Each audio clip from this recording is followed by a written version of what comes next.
మార్చాడు. అది మీ జీవితంలో, మన జీవితంలో, నా జీవితంలో నెరవేర్చబడును గాక. అపవాది ఏదైతే కీడు ఉద్దేశించాడు మన జీవితంలో, నేను నాశనం చేయాలని, నేను పాడు చేయాలని, నీ జీవితం ఆపివేయాలని ఒక స్టంబ్లింగ్ బ్లాక్ పెట్టాడు, అడ్డుబండ పెట్టాడు. ఆ వ్యక్తి ఎప్పుడైతే మీ జీవితంలో ద్రోహం చేస్తాను, ఇంకా మీరు ముందుకు వెళ్ళలేకపోతున్నారు. ఆ బ్లాక్ నుండి దేవుడు అంటున్నాడు, బీ ఫ్రీ, దాన్ని దాటి వెళ్ళిపో, దాని చుట్టే ఉండకు. ఎందుకంటే ప్రతి కీడును కూడా నేను మేలుగా మారుస్తాను. ఈ రోజు నేను ఎవరైతే అవమానించారో, ఈ రోజు నేను ఎవరైతే ద్రోహం చేస్తాను, నీకు ఎవరైతే ద్రోహం చేస్తారో వారి ముందే నేను బహుగా బహుగా బహుగా ఆశీర్వదిస్తాను. He will bless you abundantly right in front of them, not in secret. అందుకనే యోసేపు చూస్తాం, వారి అన్నల ముందే దేవుడు ఎంతో ఘనపరిచాడండి, ప్రధానమంత్రిగా, second to the king. Why? Because యోసేపు యేసయ్యని, దేవుణ్ణి నమ్మాడు. He left, he gave all the broken pieces to God. దేవా, నాకు ద్రోహం చేస్తారు ప్రభా, నేను అన్యాయం చేస్తాను, నిర్నిమిత్తముగా నన్ను బాధ పెట్టారు ప్రభా, కానీ ఆయనను ఐ విల్ ట్రస్ట్ యూ అన్నప్పుడు దేవుడు ఏదో సీక్రెట్గా పోయి నేను ప్రైమ్ మినిస్టర్ చేస్తే ఎవరికి చెప్పకే అని చెప్పలేదు. అందరి ముందు బాహాటముగా బహిరంగంగా ఆయనను ఆనర్ చేస్తాడు.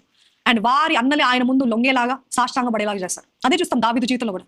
దావీదు కూడా వారి అన్నలు ఎంతో గేలి చేస్తూ, ఎంతో చిన్న బుచ్చుతూ, ఎంతో ఆయనని హేళన చేస్తూ మాట్లాడుతున్నప్పుడు దేవుడు సీక్రెట్గా అనాయింట్ చేయలేదు. కానీ ఎవరైతే అవమానించారో వారందరి ఎదుట, వాళ్ళందరూ నిలబడి ఉండగానే వాళ్ళందరి ముందు అభిషేకించాడు.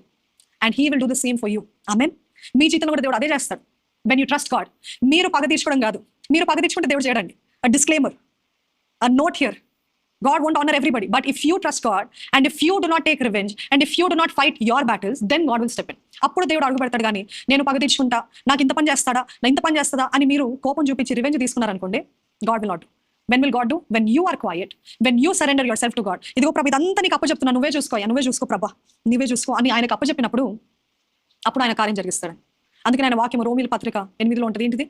ఆయనని నమ్మిన వారిని, ఆయన సంకల్పం చొప్పున పిలువబడిన వారికి, ఆయనని ప్రేమించే వారికి సమస్తము సమకూడి జరిగిన, అంటే ద్రోహము కూడా మేలుగా మారుస్తాడని. హల్లెలూయా. కీడును కూడా మేలుగా మారుస్తాడు.